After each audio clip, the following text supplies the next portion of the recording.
my way to this next ride, let's start talking a little bit about why average guy DIY relates to Uber. I'm your normal guy. Parents taught me well when I was growing up. My parents even taught me about finances and things, and how to balance a checkbook, not to use a credit card. When I got my first credit card, my mom took me to the bank and paid it off and was like, "You're fucking nuts." But I was your normal guy, so I didn't listen to my parents. I used credit cards and all of that good jazz. I did pretty well trying to play the balancing act with credit cards. I would max out one, pay off all the cards, and max out another one, pay it off. I paid that pretty well. Got into rehabbing some homes. I was debt free at that point. We bought our first house, I rehabbed it. We sold it, and I figured out how much money you could make out of rehabbing homes. We moved on to our second house rehabbing. I decided that since we made so much money, I would use credit cards again and extend all the rehab on credit card debt. Not only was I doing that, like I would go to the gas station and buy stupid shit, a pack of cigars when I was smoking, just stupid stuff that you don't even need. Just being your regular, average, everyday guy. Fast forward, we're in the middle of rehabbing that house. I've got a pretty good amount of debt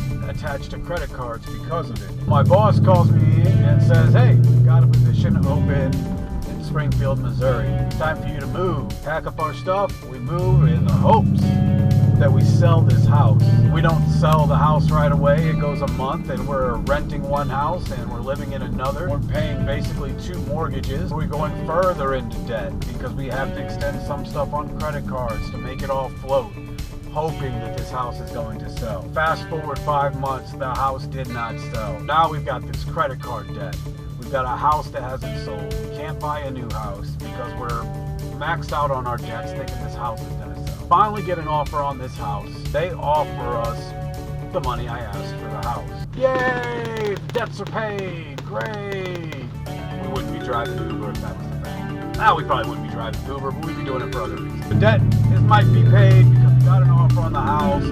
We're going to make a good amount of money on the house and be able to pay off all the credit card debt. Fast forward 15 days and we get the appraisal. And you can guess what happens when you get an appraisal.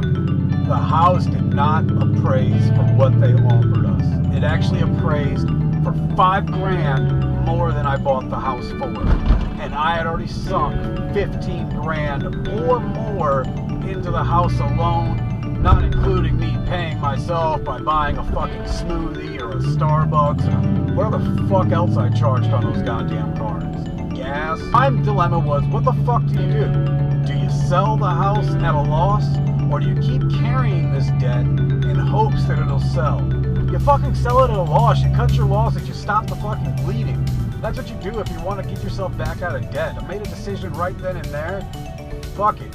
Sell the house, lose the money, and what we're gonna do is get out of this hole. That's why we're here working Uber and Lyft. I could file bankruptcy. That's an easy way out. People do it all the time. I could call a debt collection company. They could stack up my debts and they can make it so I pay them, they pay my debts for me. But I was doing Google and researching, because that's how my mind works. How the fuck can I do this myself? I come across this Dave Ramsey. He didn't hook and sink me in with his bullshit.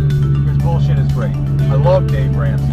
Don't let me talk shit about Dave Ramsey, because he's why I'm at where I'm at today. Find Dave Ramsey. He gives me the 7 baby steps. The first baby step is to save $1,000. Second baby step is to aggressively tackle your debt.